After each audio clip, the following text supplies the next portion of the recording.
3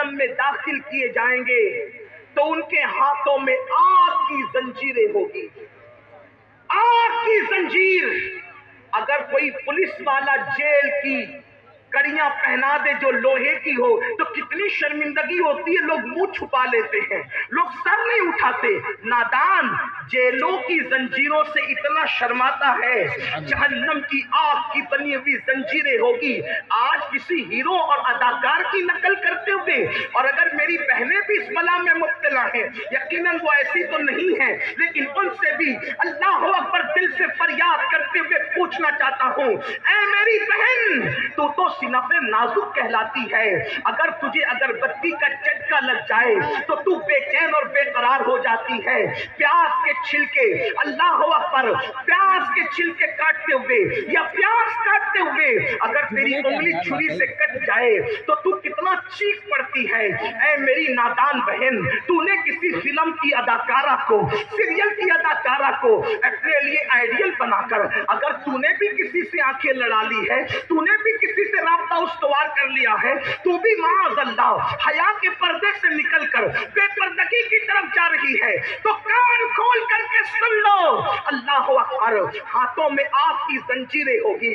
اگر یہ کوئی مقرر کہتا تو شاید ہم اس پر مبالغہ کا الزام لگا دیتے، کسی جلسے کا ناظم کہتا ہم اس کا مذاق اڑا لیتے، اگر یہ کوئی سیاسی لیڈر محض کہتا تو ہم کہتے کہ یہ ڈرا رہا ہے، لیکن یہ وہ فرما رہا ہے جو اپنی طبیعت اور اپنی مرضی سے کبھی کلام کرتے ہی نہیں۔ اللہ اکبر، زبان ان کی ہے، کلام خداوند قدوس کا ہے۔ اللہ اکبر، جس نے اپنی طبیعت سے کبھی کچھ کہا ہی نہیں، میرے آقا، وہ زبان جس کو سب کن کی کنجی کہے، اس کی نافذ حکومت پہ لاکھوں سلام، وہ جہان جس کی ہر بات وحی خدا، چشمہ علم و حکمت پہ لاکھوں سلام۔ مسلمانوں، تمہیں ڈر نہیں لگتا؟ اے میری قوم کے جوانوں، اپنے نازک سے وجود پر تمہیں رحم نہیں آتا؟ او نادان، دوسروں سے نفرت کرتے کرتے کیا تمہیں اپنے جسم سے بھی محبت نہیں؟ مئی کی گرمی کی تپش برداشت نہیں کر سکتے؟ جہنم کے دہکتے ہوئے شعلوں کے بنی ہوئی زنجیریں جب زنا کی وجہ سے ہاتھ میں ڈالی جائے گی، اس وقت تو تمہارا کیا بنے گا؟ اللہ اکبر۔ پھر اس کے بعد میرے آقا غیب کا نبی صلی اللہ علیہ وسلم فرماتے ہیں، بدکاری کرنے والے لڑکے اور لڑکیوں کے پیروں کے اندر، اللہ اکبر، جہنم کی آگ کی بنی ہوئی زنجیریں پیروں میں ڈال دی جائے گی۔ اسی پر بس نہیں، آگ کا بنا ہوا کرتا، آگ کا بنا ہوا لباس ان بدکاری کرنے والوں کو پہنایا جائے گا۔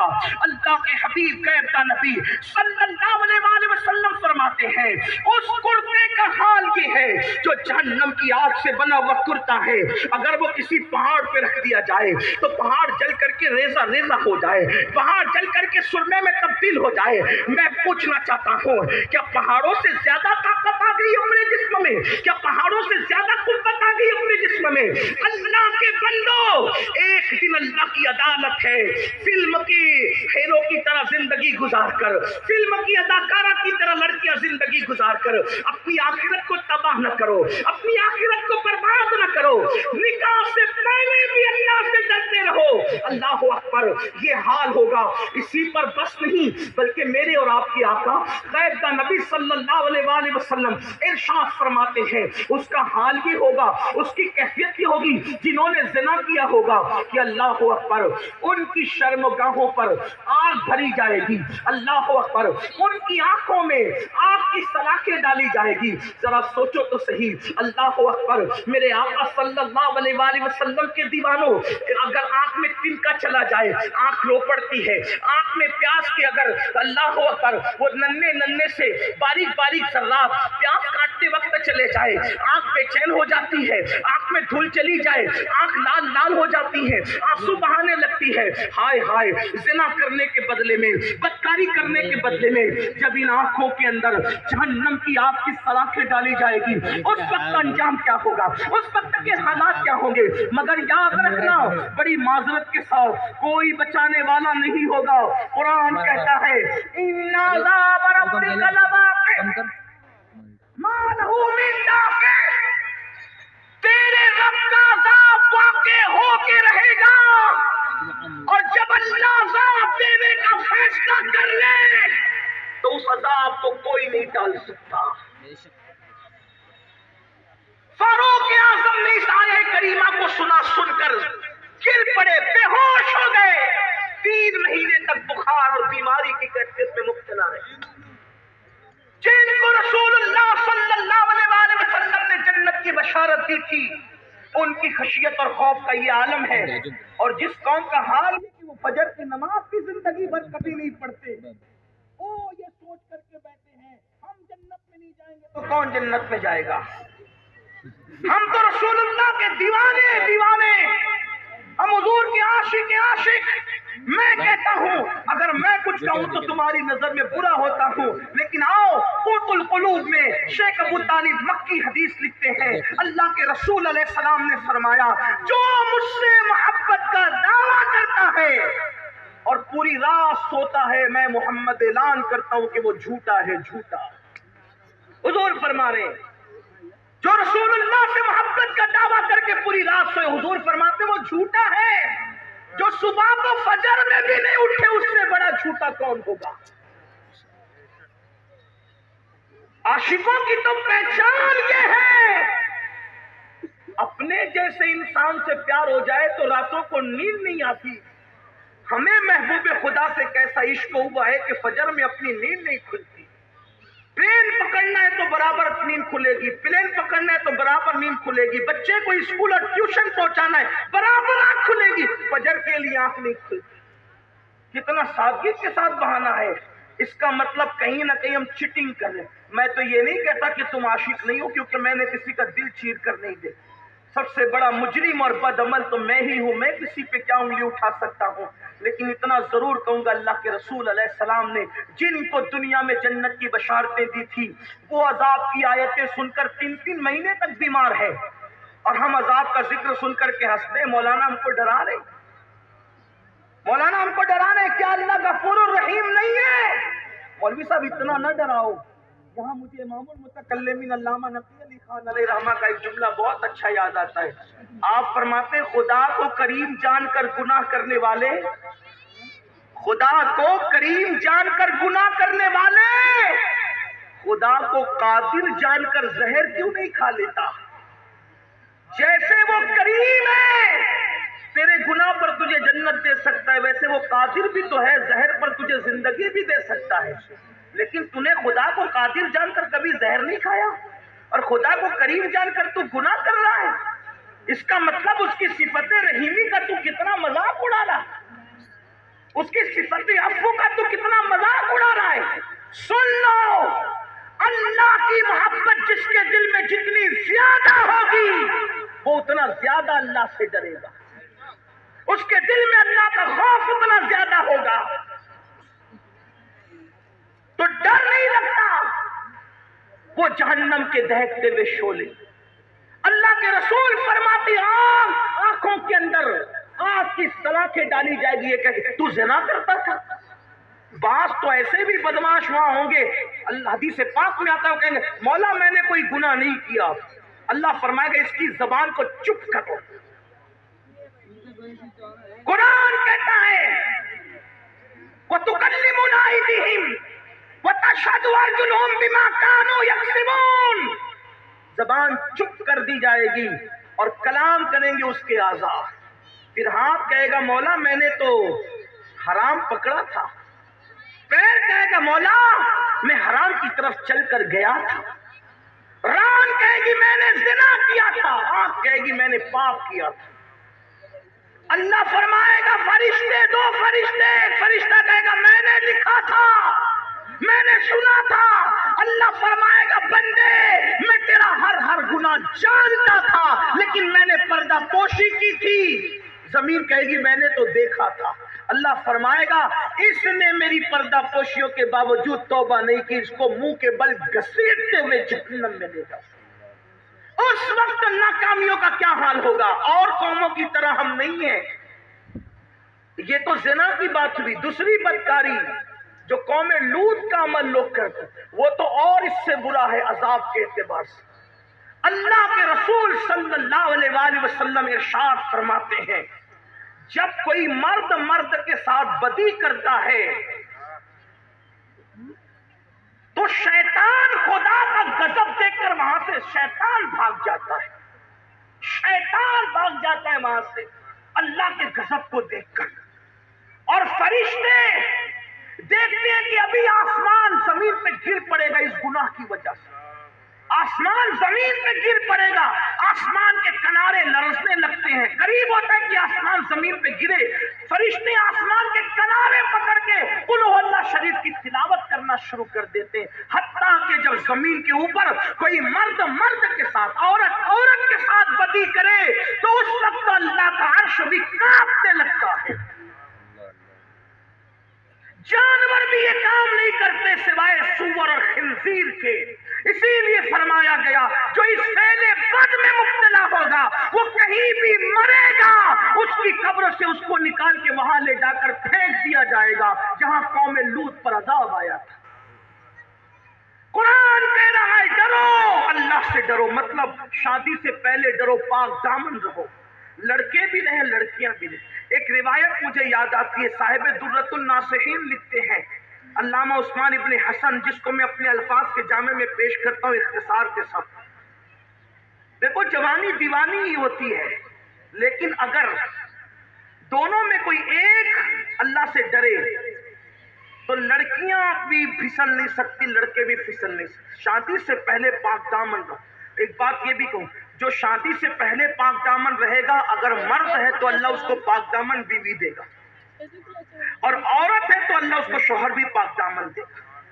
اگر کچھ گڑبڑ ہو گئی تو توبہ کر لی تو بھی اللہ پاک دامن دے گا، اور توبہ نہیں کی ذمہ دار تم ہو، کچھ نہیں کہہ سکتا۔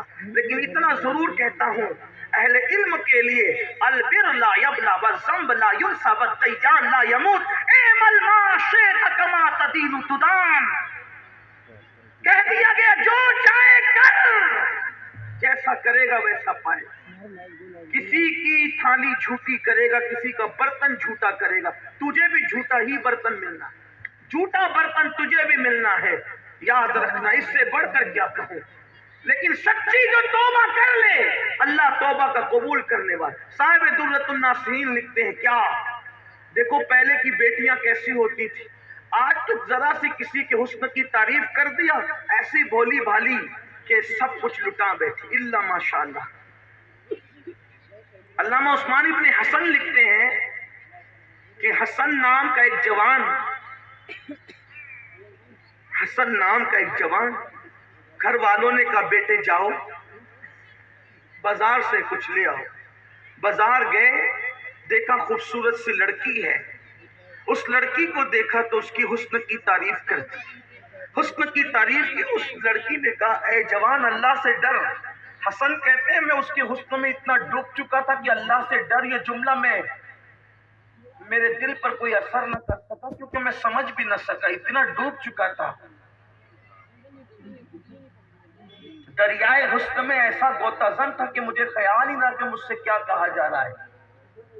میں نے کہا تیری آنکھیں کتنی خوبصورت، اس نے کہا رک میں تیرے حسن تیری محبت کا بھی علاج کرتی ہوں۔ گئی، تھوڑی دیر کے بعد ایک بوڑھی کنیز آئی، اور آنے کے بعد اس نے کہا اے لڑکے، ابھی ایک لڑکی کا کی حسن اور آنکھوں کی تو نہیں تعریف کی؟ کہا میں نے کی، میں خوش تھا کہ محبت کا پہلا تیر نشانے پہ جا کے لگا۔ تو کہا کہ اس نے تجھے تحفہ دیا، میں نے جیسے ہی تشت سے کپڑا ہٹایا تو دیکھا کہ دو کٹی ہوئی آنکھیں تھی، اس سے خون بہ رہا تھا۔ میں نے پوچھا یہ کیا ہے؟ تو کہا یہ چٹھی ہے۔ چٹھی دیکھا تو اس پہ لکھا تھا اے لڑکے، تو نے کہا میری آنکھیں خوبصورت ہیں، مطلب یہ کہ میری خوبصورت آنکھیں لوگوں کو فتنے میں مبتلا کرتی ہے، یہ میں نے آنکھیں کاٹ کے تجھے بھیج دی، مجھے بھول جانا۔ میں اندھی بن کے رہ تو سکتی ہوں لیکن پاپی بن کے نہیں رہ سکتی، یہ آنکھیں اٹھا جا، اب مجھے کبھی یاد نہ کرنا۔ حسن کہتے ہیں میں رونے لگا، یا اللہ میرے ایک فکرے نے، میرے دو فکروں نے کسی کو اندھا کر دیا، کسی کی زندگی ویران کر دی۔ اب اتنی خوبصورت لڑکی اندھی ہو گئی، اس کے ساتھ کون رشتہ کرے گا، کون نکاح کرے گا؟ ایسے میں یہ سوچتے ہوئے گھر آیا، روتا رہا۔ روتے روتے خیال آیا حسن یہ کیسی توبہ ہے کہ دل دکھاؤ بندوں کا، معافی مانگو اللہ سے، یہ کیسی توبہ ہے؟ توبہ تو یہ ہے کہ اللہ سے معافی بھی مانگ، جس کا دل دکھایا، جس کا نقصان کیا اس سے بھی معافی مانگ۔ میں اس کے گھر کی طرف گیا تو دیکھا جنازہ اٹھ رہا تھا، لوگ سوگوار تھے، لوگ غم میں ڈوبے تھے۔ میں نے پوچھا کس کا جنازہ ہے؟ تو کہا یہ کسی بزرگ کا نہیں، یہ قوم کی ایک باغیرت بیٹی کا جنازہ ہے۔ سنا کسی منچلے نے اس کے حسن کی تعریف کر دی، اس نے غیرت میں آ کر کے آنکھ کاٹ کر کے بھیج دیا اس کو، آنکھ کاٹ کر دے تو دیا جذبات میں، لیکن برداشت نہ کر سکی، دن بھر تڑپتی رہی، رات بھر تڑپتی رہی، حتیٰ کہ رات کے آخری پہر میں جان دے دی، دم توڑ دیا، اسی بیٹی کا جنازہ اٹھا۔ حسن کہتے ہیں کہ حسن تیرے فکروں نے کسی کی آنکھ نہیں کسی کی جان لے لی۔ اس دن حسن نے عہد کیا مولا توبہ کرتا ہوں، آج کے بعد کوئی لڑکی تو لڑکی، کسی لڑکے پر بھی میں جان بوجھ کر نظر بھر کے نظر نہ ڈالوں۔ اور جب توبہ کی تو پھر توبہ کے بعد مولا علی جیسا پیر، استاد اور مربی نصیب ہوا، اور پھر اسی ہستی کو لوگوں نے سیدنا امام حسن بصری کے نام سے جانا۔ عثمان ابن حسن نے کہاں تک انصاف کیا میں نہیں جانتا، لیکن ان پر اعتماد کرتے میں نے یہ بات آپ کے سامنے پیش کی۔ قوم کی بیٹیاں کل تک اتنی باغیرت تھی کہ کسی بیٹی کی استقامت کسی جوان کو ولایت کی منزل تک لے جانے کے لیے کافی ہو رہی تھی۔ اور آج کی بیٹیوں کو کیا ہو گیا؟ کوچنگ میں جا رہی بے پردہ، کالجوں میں جا رہی بے پردہ، ڈگریاں لینے کے لیے بے پردہ۔ میں نے کہا آگ لگے ایسی ڈگری کو، آگ لگے ایسی ترقی کو جو اسلامی غیرت اور حمیت کی قربانی دینے کے بعد ملے۔ ساری ڈگریاں بعد میں ہیں، رسول اللہ کی وفا کی ڈگری پہلے ہے، حیا پہلے ہے، غیرت پہلے ہے۔ بلکہ میں تو مسلمانوں سے کہتا ہوں اگر تمہاری بیٹیاں بے پردہ ہو کر تعلیم حاصل کرے تو تمہیں شرم نہیں آتی؟ جتنا اور سمے تم قوالوں پہ لٹا دیتے ہو، اگر اتنی رقمیں بچا لو۔ جو اپنے بچوں کی شادیوں میں تم منگنی پر فضول خرچیاں کرتے ہو، 10 لاکھ کے کوئی حیدرآباد میں، کوئی دلی میں، کوئی بنگلور میں، کہاں 10 15 لاکھ کے صرف ہال کرتے ہیں۔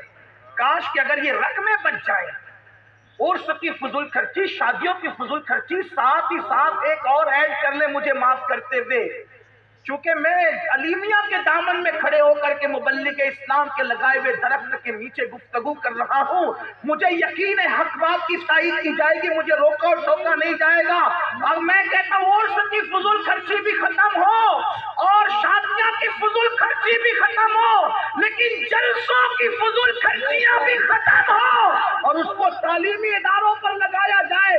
اگر ایسا ہو گیا تو میں کہتا ہوں علیمیہ جیسے ایک نہیں، ہندوستان میں سینکڑوں ہزاروں کی بہاریں نظر آئیں۔ نعرے تکبیر، نعرے رسالت، اصلاح معاشرہ کانفرنس، اولاد غوث اعظم، اولاد غوث اعظم، عشق محبت، عشق محبت، عشق محبت، عشق محبت، نعرے تکبیر، نعرے رسالت۔ مجھے پتا ہے میرے جیسا آدمی عرس اور شادی پر تو بول جاتا ہے، جلسے پہ اس لیے نہیں بولتا کہ جلسے سے میرا تعلق ہے، لیکن یاد رکھنا اگر ہم نے جلسوں کی فضول خرچی پہلے ختم نہیں کی تو شادی اور عرس کی فضول خرچی کبھی ختم نہیں ہو سکتی، اس لیے کہ جلسے میں بولنے والا باعمل نہیں ہوگا۔ جب وہ خود کہے گا کہ مجھے جب تک 50,000 میرے اکاؤنٹ میں نہیں ڈالو گے میں نہیں آؤں گا، تو دین بیچنے والوں نے پھر انقلاب کون سا بپا انقلاب تو مبلغ اسلام عبدالعلیم جیسے بے نفس لوگوں سے آتا ہے، انقلاب تو قائد اہل سنت شاہ احمد نورانی جیسے لوگوں سے آتا ہے کہ پوری دنیا میں گھومتے رہے مگر خود کا کھانا بھی نہ کر سکے، اس لیے کہ جانتے تھے اللہ وہ چڑیا کوے گھونسلے بناتے ہیں، عقاب کبھی گھونسلہ نہیں بناتا۔ تیرا نشیبن قصر سلطانی کے گنبد پر تشائی ہے بشیرہ کا پہاڑوں کی چٹان۔ نعرے تکبیر، نعرے رسالت، اولاد غوث اعظم، اولاد غوث اعظم، نعرے تکبیر، نعرے رسالت۔ یہ مطلب مراد نہ لیا جائے کہ جو علماء اور خطبہ گھروں میں رہتے ہیں وہ کوئی چڑیا کو بھی ایسا ہرگز مفہوم مختلف مراد نہ لیا کرے، لیکن اگر دین بیچ کر کے گھر بنانا پڑے تو پھر وہ چڑیا کو وہ بتا۔ ہاں لیکن اگر قدرت عطا کر دے تو پھر بات دوسری ہے. ہاں مگر دیکھو عبدالعلیم صدیقی کا نتیجہ بتا رہا ہے مبلغ اسلام کا کہ زمین پہ خود کا گھر نہیں بنایا، پھر آخری میں خدا نے کیسا قیامت تک کے لیے ٹھکانہ عطا کر دیا کہ اگر آج مجھ سے کوئی پوچھے گے المبلغ اسلام کہاں ہے تو میں کہوں گا کسی کے بارے میں یقین سے نہیں کہہ سکتا، لیکن جو جنت البقیع میں سو رہے ان کے لیے تو کہہ سکتا ہوں کہ وہ جنت میں ابھی بھی آ رہا ہے. جب ماں کے قدموں میں جنت ہے تو رسول کے قدموں کا عالم کیا؟ پورا بقی نبی کے قدموں میں ہے، رسول اللہ کے قدم. یہ صلہ وفاؤں کا ان کو ملتا ہے جو خلوص کے ساتھ. تو میری گزارش ہے کہ جلسوں کی فضول خرچی بھی بند کی جائے. کوئی ضروری نہیں ہے کہ اتنی دور سے مینو القادری ہی کو بلایا جائے، مسجد کا امام بھی خطابت کر سکتا ہے. آپ میں تو یہ کہتا ہوں گویوں کو بلاتے ہو 50,000 دیتے اور مسجد کے امام کی تنخواہ بڑھانے کے لیے تمہیں بخار آتا ہے اور پھر کہتے ہو یہ 2 کوڑی کا مولوی 2 کوڑی کا مولوی. جج آ جائے تو شادیوں میں اٹھ کے کھڑے رہتے ہو، وکیل آ جائے تو کھڑے رہتے ہو، اور امام کے لیے توجہ بھی نہیں کرتے کیونکہ وہ 2 کوڑی کا مولوی ہے. کبھی پتا کیا مولوی کا مطلب کیا ہوتا ہے؟ مولوی کا مطلب ہوتا ہے لغت میں مولا والا. اس کو اللہ والا بھی کہتا ہے اور 2 کوڑی کا بھی کہتا ہے. جو اللہ والا ہوگا وہ 2 کوڑی کا کیسے ہوگا؟ میں تو لوگوں سے کہتا ہوں غصے میں تو نہیں آتا، لیکن یہاں مجھے غصہ آتا ہے کہ تیری ماں تیرے باپ پہ حلال نہ ہوئی ہوتی اگر اس مولوی نے ایجاب و قبول کرانے کا احسان نہ کیا ہوتا. تیرا باپ قبر میں سکون سے سونے کے قابل نہ ہوا ہوتا اگر اسی مولوی نے نماز جنازہ نہ پڑھائی. اتنے افسوس کی بات ہے 4 سے چنندہ شعر سننے کے لیے ہم 50,000 دیتے ہیں، لیکن مہینے بھر محنت کرنے والے فجر وہی، ظہر وہی، عصر وہی، مغرب وہی، مکتب وہی، اذان بچوں کے کان میں وہی، جنازہ وہی. جب یہ کہتے ہیں تو میرے کچھ دوستوں کو غصہ آتا ہے، لیکن میں کہتا ہوں یاد رکھنا جب تک حق نہیں بولو گے اس وقت تک حق تک پہنچ نہیں سکتے. تو شادی کی فضول خرچی بھی ختم ہو. اور جہاں تک عرس سے کچھ لوگ کہتے ہیں عرس کے مخالف ہے، واللہ کبھی نہیں. عرس ہم سنی وہی کا مقدر ہے، لیکن جتنا غوث پاک نے کیا، غریب نواز نے کیا، محبوب الہی نے کیا، مخدوم اشرف ہمارے مخدوم سمنانی نے کیا، جو باتیں ہمارے بزرگوں نے روا رکھی بس وہ ہے. بعد میں جو تم ایڈ کر رہے ہو سوائے مذاق بننے کے کچھ اور نہیں. اس لیے کہ اللہ والوں کی محبت جتنا وہ لوگ جانتے تھے اتنا ہم نہیں جانتے. اس لیے میری گزارش ہے کہ جلسوں کی بھی میں تو دیکھتا ہوں کہ ابھی یہاں تو دیکھ رہا ہوں بہت اچھی بات ہے، پتہ شاید ایسا ہی ہو جیسا دیکھ رہا ہوں، ورنہ ایک جلسے میں ایسا ہوتا ہے کمیٹی کے اگر 100 لوگ ہیں تو 100 کے 100 لوگ خطیب کو ہار پہنائیں.